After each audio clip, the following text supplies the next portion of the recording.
Hola, buenas tardes. El siguiente video servirá para explicar cómo es un sistema de control de velocidad de un motor paso a paso, utilizando una entrada analógica de un microcontrolador.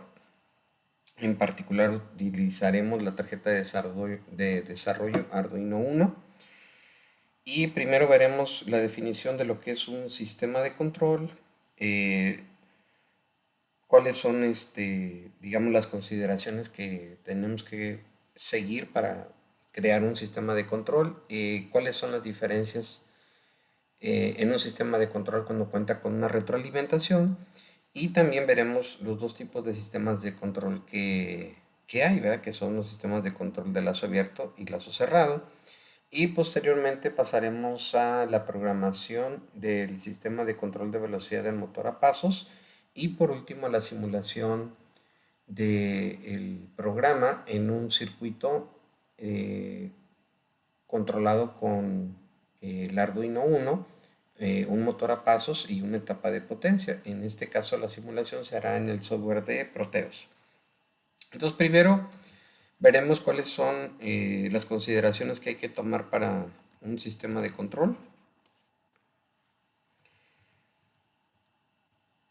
Veremos que en un sistema de control pueden considerarse, pueden tomarse en cuenta las siguientes consideraciones. Uno, un sistema de control puede o nos va a permitir controlar alguna variable de algún tipo de valor en particular, como por ejemplo un sistema central de calentamiento, donde se controlará la temperatura en un valor específico particular. También se puede utilizar, por ejemplo, para controlar la secuencia de eventos, por ejemplo, las marcas de una lavadora que establecen el lugar y el tiempo del ciclo. Por ejemplo, si es ropa blanca, eh, o algún ciclo de lavado en particular en el que se controla la velocidad o el tiempo que tarda la lavadora en trabajar, ¿no? O también una secuencia de eventos, ¿verdad? Que son requeridos para lavar la ropa. También se puede utilizar un sistema de control para controlar un evento, ¿verdad? Si ocurre o no ocurre el evento, como por ejemplo un sistema de seguro en una máquina, con el cual pues puede ser que se opere o trabaje la máquina dependiendo de la posición o la ubicación de un dispositivo de seguridad. Puede ser simplemente un interruptor, puede ser una puerta de seguridad, ¿no? Entonces, todos esos son consideraciones que tenemos que tener en cuenta para un sistema de control. Hablando de la retroalimentación, dice que consideremos el ejemplo de un sistema de control en el cual pues obviamente todos los seres humanos estamos incluidos. Bueno, a reserva o a menos que la persona esté enferma. En este caso, la temperatura del cuerpo humano pues casi siempre es constante, independientemente que se encuentre en un ambiente frío o cálido, ¿no? Para poder mantener ese valor de temperatura constante, el cuerpo cuenta con un sistema de control de temperatura. Si la temperatura del cuerpo empieza a rebasar el valor normal, pues entonces nosotros sudamos. Si la temperatura de nuestro cuerpo disminuye, pues nos van a dar escalofríos. Ambos mecanismos sirven para restaurar la temperatura a un valor normal en nuestro cuerpo. Un sistema de control, en este caso, mantiene constante la temperatura. Este sistema recibe una entrada regularmente enviada por sensores que le indican al sistema cuál es la temperatura, y lo compara esos datos con un valor que está preestablecido o que se debe de tener. Entonces, posteriormente produce una respuesta adecuada a fin de lograr la temperatura requerida. El ejemplo anterior, dice, el anterior es un ejemplo de control de un sistema por retroalimentación. La señal de salida regresa a la señal de entrada o a la entrada y se compara, ¿verdad? Por ejemplo, la temperatura real, para modificar la reacción del cuerpo, a fin de restaurar la temperatura a su valor normal. En un sistema de control por retroalimentación, el sistema de control compara la salida real retroalimentada con el valor que se requiere y obviamente ajusta su salida de acuerdo al resultado. En la figura 1.8 dice que se muestra un sistema de control de retroalimentación. Es específicamente el de la figura A, donde vemos que en la entrada está la temperatura requerida. En la salida pues tenemos la temperatura real del cuerpo y obviamente la retroalimentación, que son los datos que se comparan al inicio para ver si llegó a la temperatura requerida o deseada. Si no se ha llegado a ese valor, pues solamente se hace un ajuste en el sistema. En el caso de nuestro cuerpo, sería que empezamos a sudar o la otra que nos da escalofríos. Bien, entonces una manera de controlar la temperatura, por ejemplo, de una casa, utilizando una calefacción central, una de esas formas sería que una persona, ¿verdad?, con un termómetro estuviera cerca de un interruptor sencillo, ¿verdad?, de encendido y apagado de una caldera, y esa persona se encargaría de encender o apagar la caldera dependiendo del resultado de la lectura que observara en el termómetro. La anterior, dice, es una forma muy sencilla o burda de hacer un control por retroalimentación, ya que el ser humano, digamos, sería como el elemento de control. El término retroalimentación se usa porque las señales se alimentan de regreso desde la salida para modificar la entrada. El sistema de control por retroalimentación más común, por ejemplo, tiene termostato o también, pues obviamente tiene su controlador, ¿verdad? El cual automáticamente enciende o apaga la caldera según sea la diferencia de la temperatura, ¿verdad?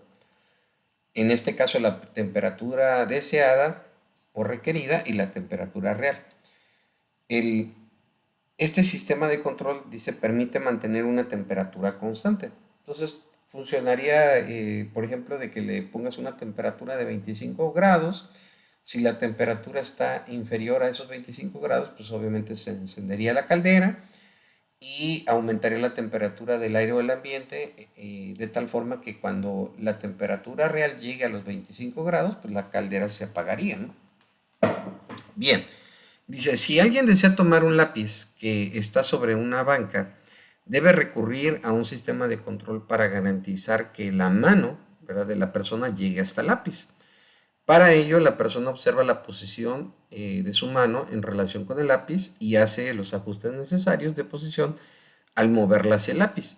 Se tiene una retroalimentación de información relativa a la posición real de la mano para poder modificar sus reacciones y lograr los movimientos y posición de la mano requeridos. Ese sistema de control regula la posición y el movimiento de la mano. Los sistemas de control por retroalimentación están presentes en todas partes, no solo en la naturaleza, en los hogares, sino también en la industria. Son muchos los procesos y máquinas industriales que requieren, ¿verdad?, hacer control, ya sea de manera manual o automática. Por ejemplo, existen procesos de control donde se controla la temperatura, el nivel de un líquido, el flujo de un fluido, la presión, etcétera. Y todas esas variables se mantienen constantes. Hay procesos, por ejemplo, químicos en los que es necesario mantener un líquido en un tanque a un determinado nivel o a una temperatura determinada. Existen, por ejemplo, sistemas de control en los que es necesario colocar una pieza o un objeto en una cierta posición o una parte móvil, ya sea de manera precisa y constante, o bien mantener una velocidad constante, etcétera, ¿no? Por ejemplo, para el caso del ejemplo que voy a mostrarles, pues sería controlar la velocidad de un motor de pasos, ¿verdad? Entonces dice, sería el caso, por ejemplo, de un motor diseñado para trabajar a una velocidad constante o de la operación de un maquinado, ¿verdad? En la cual la posición, la velocidad y la operación de una herramienta se controlan de manera automática. Ahora bien, vamos a ver que dentro de los sistemas de control hay dos tipos, los sistemas de control de lazo cerrado y los sistemas de control de lazo abierto. Los sistemas de control de lazo cerrado, pues nos vamos a dar cuenta que se identifican porque tienen retroalimentación y los sistemas de lazo abierto se identifican porque no tienen retroalimentación. Entonces dice, existen dos tipos básicos de sistemas de control, de lazo abierto y de lazo cerrado. La diferencia entre ellos se ilustra con un ejemplo sencillo. Dice, consideremos un calefactor eléctrico que cuenta con un interruptor que permite elegir entre una resistencia calentadora de 1 kW o de 2 kilowatts. Si una persona elige alguna de ellas para calentar una habitación, bastaría con poner el interruptor en la posición de 1 kW si no se desea una temperatura muy elevada. La habitación se calentará y alcanzará una temperatura definida solo por la elección de la resistencia calentadora de 1 kW y no la de 2 kilowatts. Si se producen cambios en las condiciones, tal vez si alguien abre una ventana, pues no hay forma de ajustar el calor para compensar el frío. Este es un ejemplo de control de lazo abierto, ya que no se retroalimenta la información al calefactor para ajustarlo y mantenerlo a una temperatura constante. Entonces, con esto que acabamos de ver, vemos que pues, los sistemas de control de lazo abierto pues, no tienen retroalimentación.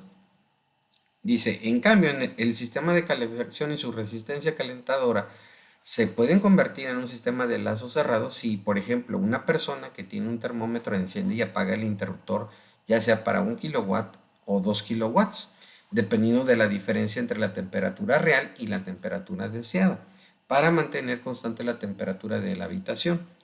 En este caso existe una retroalimentación. La entrada del sistema se ajusta según si su salida corresponde a la temperatura requerida.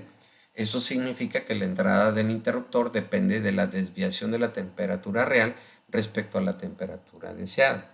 La diferencia entre ambas se obtiene mediante un simple comparador, que es en este caso la persona, ¿verdad?, la que toma la medición de la temperatura.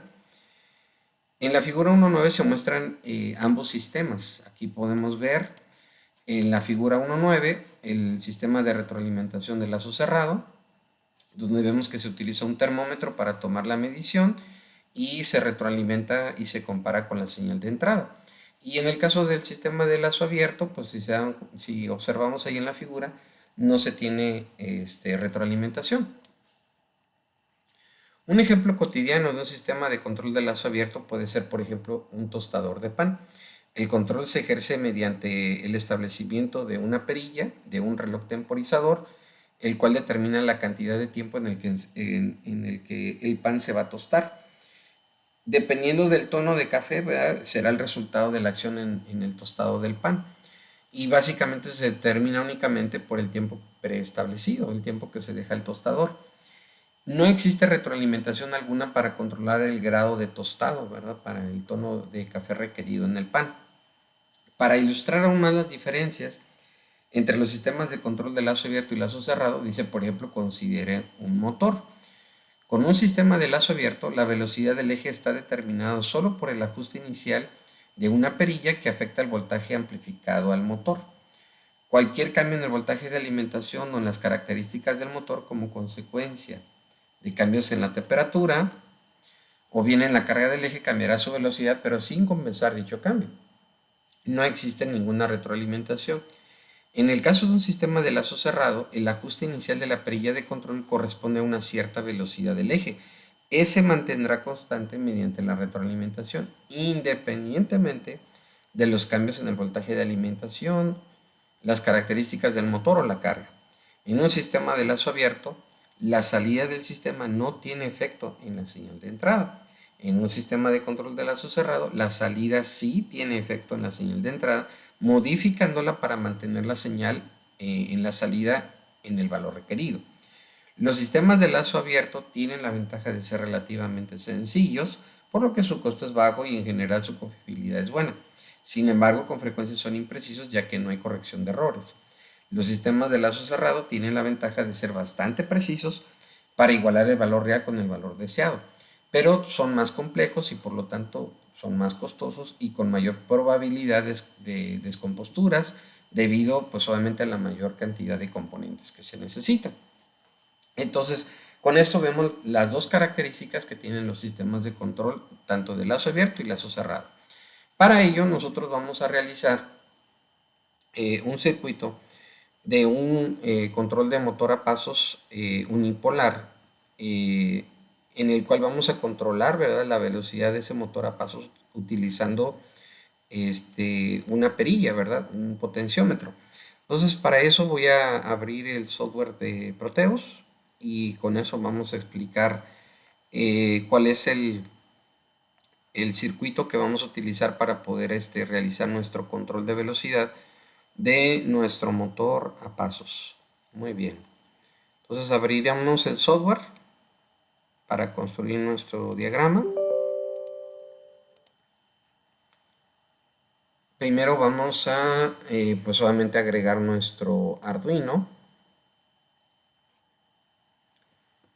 Para eso estaremos aquí insertando en nuestros componentes nuestro Arduino 1, que será nuestro dispositivo de control.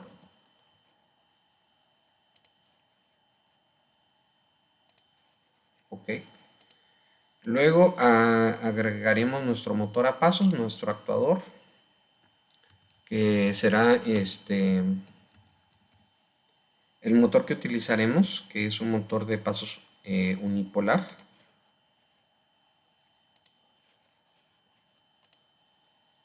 Y para cada una de las bobinas de nuestro motor a pasos utilizaremos una etapa de potencia. En este caso utilizaremos un transistor BC547 bipolar.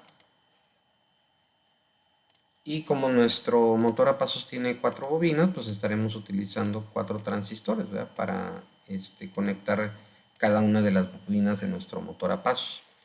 También ocuparemos nuestros valores de resistencia para conectarlos a las salidas del microcontrolador a los transistores. De hecho, los estaremos agregando de una vez. Como vamos a conectar el motor a pasos en las terminales 6, 7, 8 y 9, pondremos una resistencia para la terminal 6, otra para la 7, otra para la 8 y otra para la 9. Y de una vez, de hecho, los vamos a conectar. Vamos a conectar la terminal 6, la terminal 7, la terminal 8 y la terminal 9. La primera resistencia pues irá al primer transistor, la segunda resistencia al segundo y así sucesivamente, hasta tener conectados los 4 transistores.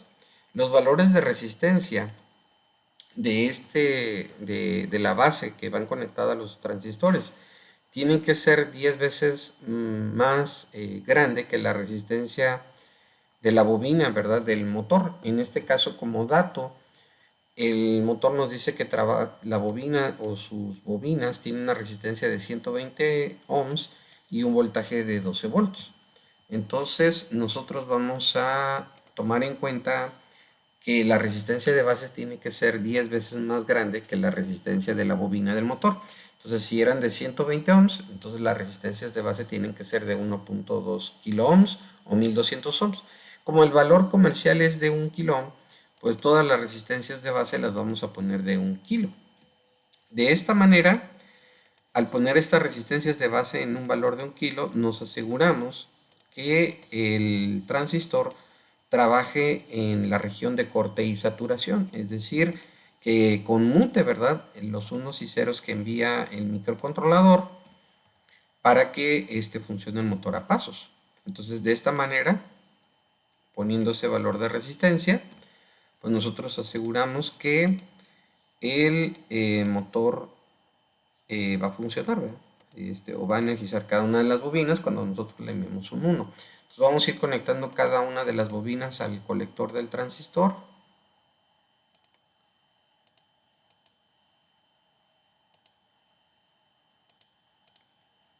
Y cada una de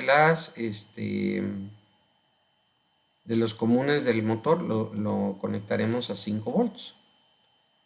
En este caso, perdón, a 12 volts. ¿Por qué? Porque el motor a pasos dice que funciona con 12 volts, ¿verdad? Entonces aquí vamos a poner 12 volts y aquí también. Entonces conectamos sus comunes a 12 volts del motor. Ahí volvemos a ver el voltaje nominal del motor, 12 volts. Entonces estos dos voltajes los vamos a configurar para que sean a 12 volts, ¿verdad? Ahí 12 volts. Y el segundo voltaje igual, ¿verdad? En 12 volts. Muy bien, hagamos voltaje en 12 para que el motor trabaje a 12 voltios. Y los emisores de los transistores pues van a tierra.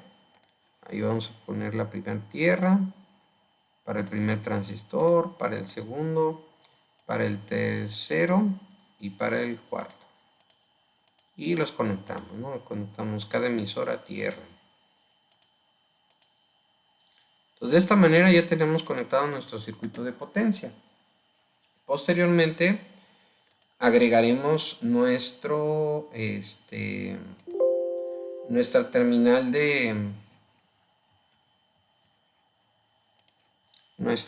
virtual para la comunicación serial, porque vamos a estar enviando el dato, ¿verdad?, que envía la terminal analógica hacia el puerto serie. Entonces conectamos la terminal RX en la terminal 1 del Arduino y la terminal TX en la terminal 2, perdón, terminal 0.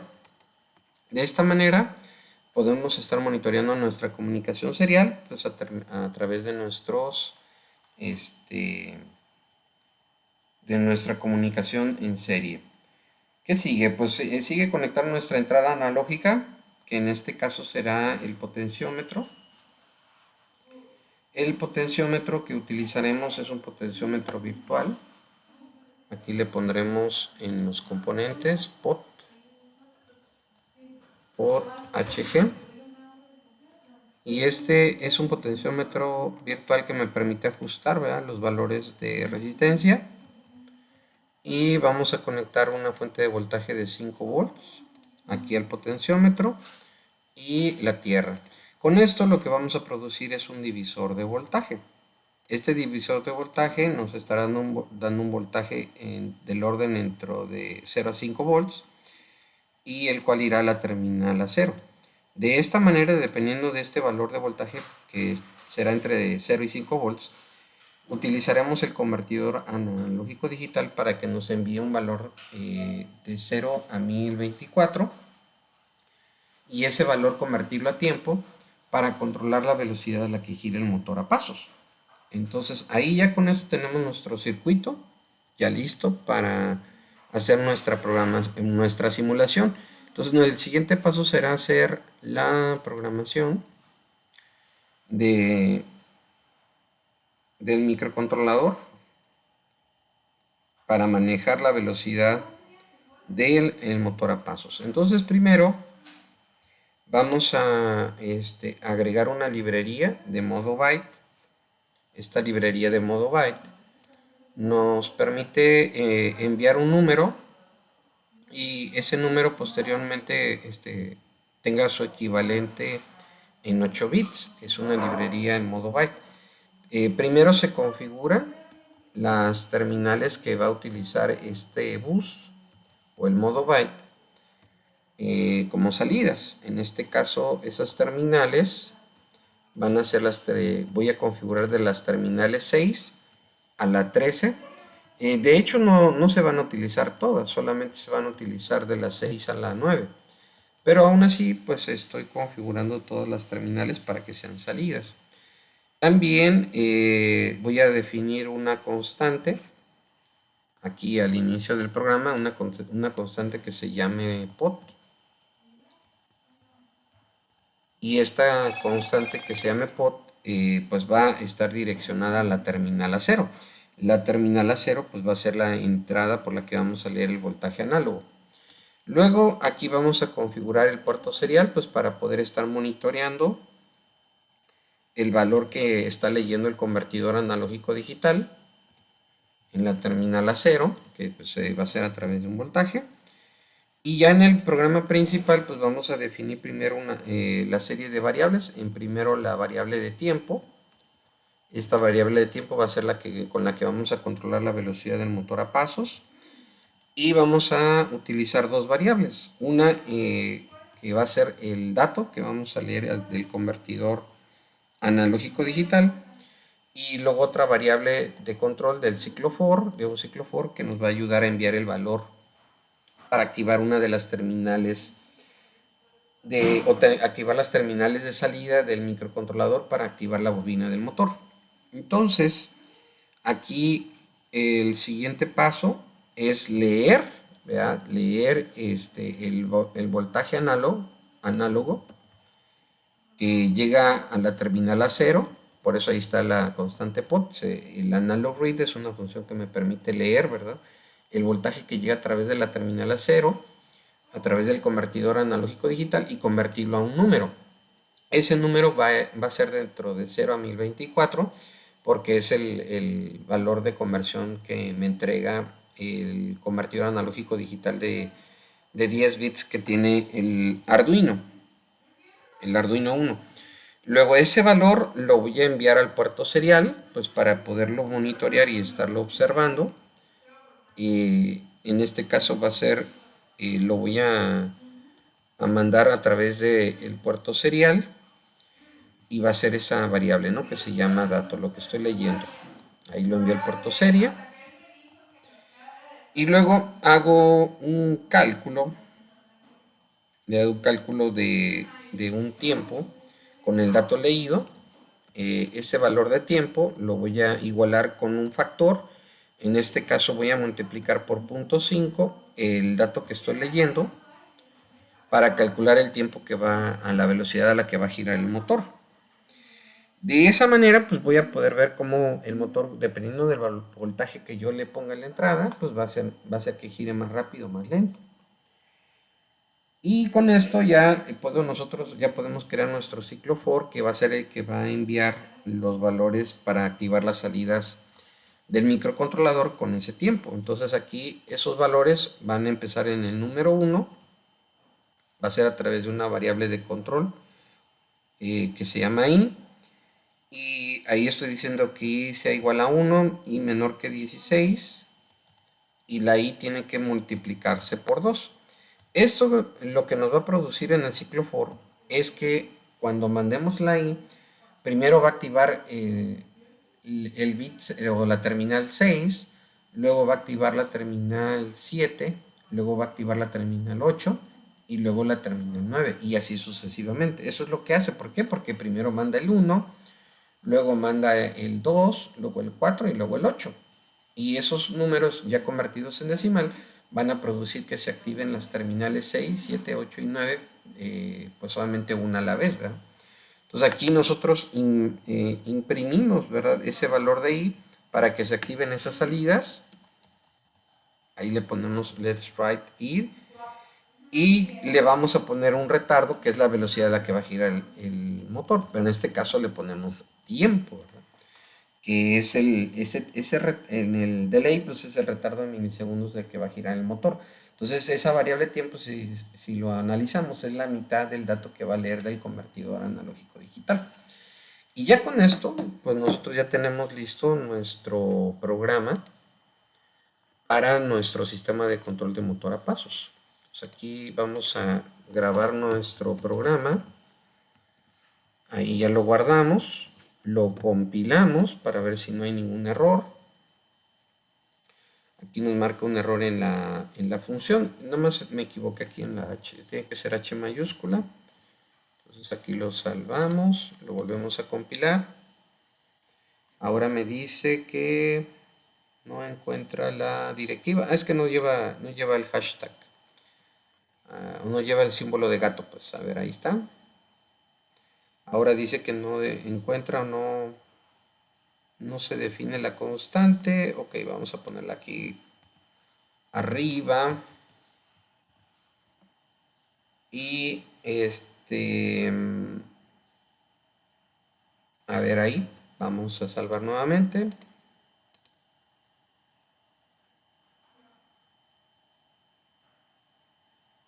Ok, nos falta definir la función. Voy a ponerle el nombre de la función. Y ponerle las terminales 6, 7, 8, 9, 10, 11, 12 y 13. A ver, ahí está. Ahora dice que nos falta el paréntesis. Son detallitos. A ver ahí. Listo. Entonces ya está en nuestro programa. Ya está compilado correctamente. Ya tenemos todo listo. Entonces ahora vamos a simularlo, ¿verdad? Entonces vamos a abrir aquí la ruta donde se encuentra nuestro archivo .exe, que es el que necesitamos para simular nuestro programa en el circuito. Entonces nos metemos aquí al Proteus, abrimos, ¿verdad? Y aquí donde dice Program File ponemos la ruta del archivo que se generó para nuestro microcontrolador del Arduino Uno e iniciamos, ¿verdad? La simulación. Como podemos ver ahorita de arranque, entre comillas, nos manda un 0. Ah, muy importante, déjenme checar aquí si puse 5 volts. No le puse 5 volts, aquí lleva 5 volts. Muy bien, ahí arrancamos. Y empieza en 512 pues porque le puse el potenciómetro hasta la mitad, ¿verdad? Pero si le bajamos, vamos a bajarle ahí pues al 5% más o menos. Vamos a ver que el motor va a estar girando muy lento. Al 5%, ahí está. Se dan cuenta, ahí está, apenas está girando el motorcito, ¿no? Y el valor que nos está enviando del dato es el 82. El tiempo en milisegundos que se le envía al motor es la mitad de ese valor. Entonces se le está mandando, digamos, 41 milisegundos, ¿verdad? Aproximadamente. Entonces, de hecho, le podemos bajar un poquito más. Ahí está todavía más lento. Ahí se ve cómo está girando muy lento. Y conforme vamos aumentando el valor, ¿ya?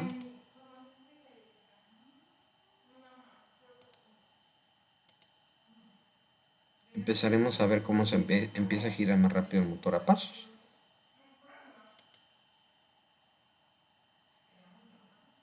Ahí está girando más rápido.